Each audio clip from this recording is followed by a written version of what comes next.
ইংৰাজী 30/2025 সোমবাৰ Jogijan শিক্ষাখণ্ডত best SMC award বিতৰণ অনুষ্ঠান অনুষ্ঠিত কৰা হয়। ইয়াৰ লগতে শিক্ষক তথা বিশিষ্ট সমাজসেৱক শ্ৰীযুত জয়ন্ত চৌধুৰী দেৱে প্ৰতিখন বেষ্ট এছএমচি এৱাৰ্ড পোৱা বিদ্যালয়ৰ প্ৰধান শিক্ষক আৰু সভাপতিক একোটিকৈ নিমপুলি বিতৰণ কৰে। লগতে RPWD Act 2016 বিতংভাৱে আলোচনা কৰাৰ উপৰিও বিশেষ প্ৰয়োজন সম্পন্ন ছাত্ৰ ছাত্ৰীয়ে চৰকাৰী আঁচনিসমূহৰ সুবিধা কেনেকৈ লাভ কৰিব সেই বিষয়ে বক্তব্য ৰাখে। আজি সভাত উপস্থিত আমাৰ জিলা আঁচনি বিষয়া ক্ৰমে কচুগুৰি ছাৰ, বাইদেউ আৰু জিলা শিক্ষা খণ্ডৰ সকলো SMC সভাপতি, মেম্বাৰ ছেক্ৰেটাৰী, আমাৰ শিক্ষকসকল, মই বেছি এটা সময় নলওঁ, খুব কম সময়তে শেষ কৰিম।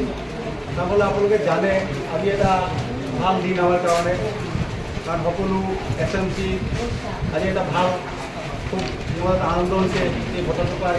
যিহেতু আমাৰ PWD Act 2016 যি 21টা প্ৰকাৰ আছে তাত সন্নিৱিষ্ট কৰা আছে, আৰু সেই ল'ৰা ছোৱালীসকলক আমি কেনেকৈ সুবিধাবোৰ দিব পাৰোঁ সেইটো লিখা আছে। আৰু আপোনালোকক ইয়াতে এটা মই জনাই ভাল পাম, এইবাৰ এই ওৱাণ্ডাৰফুল স্কুলত আমাৰ CWC child protection unit Vijayapura প্ৰায় 100 ল'ৰা ছোৱালীয়ে মাহিলী 4,000 টকা পোৱাৰ বাবে এটা ৰাস্তা ওলাইছে, আৰু তেওঁলোকে ইতিমধ্যে পাব। আৰু এইটো এইকাৰণে সম্ভৱ হৈছে যে আপোনালোকে শিক্ষকসকলে বিভিন্ন বিদ্যালয়ত এৱাৰনেছ কৰিছে।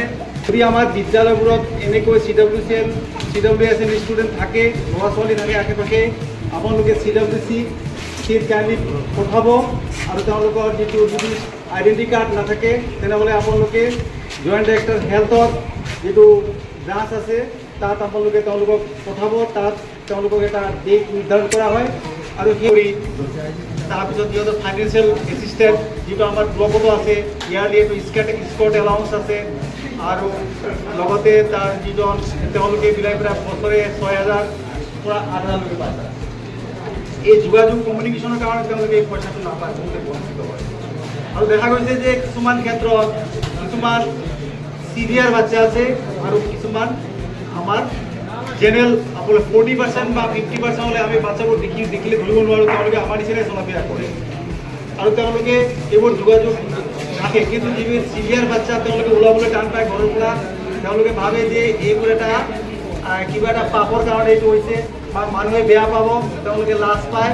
গতিকে আমি যদি শিক্ষকসকলে বা আমাৰ যিসকল সভাপতি SMC যিসকল দায়িত্বত আছে, তেওঁলোকে যদি এই ল'ৰা ছোৱালীবোৰ গৈ কাউন্সিলিং কৰি বিদ্যালয়ৰ শিক্ষকৰ লগত যোগাযোগ কৰি কাৰ্যালয়বোৰত যোগাযোগ কৰে, তেওঁলোকে এইটো সুবিধা অতি সহজে লাভ কৰিব পাৰে।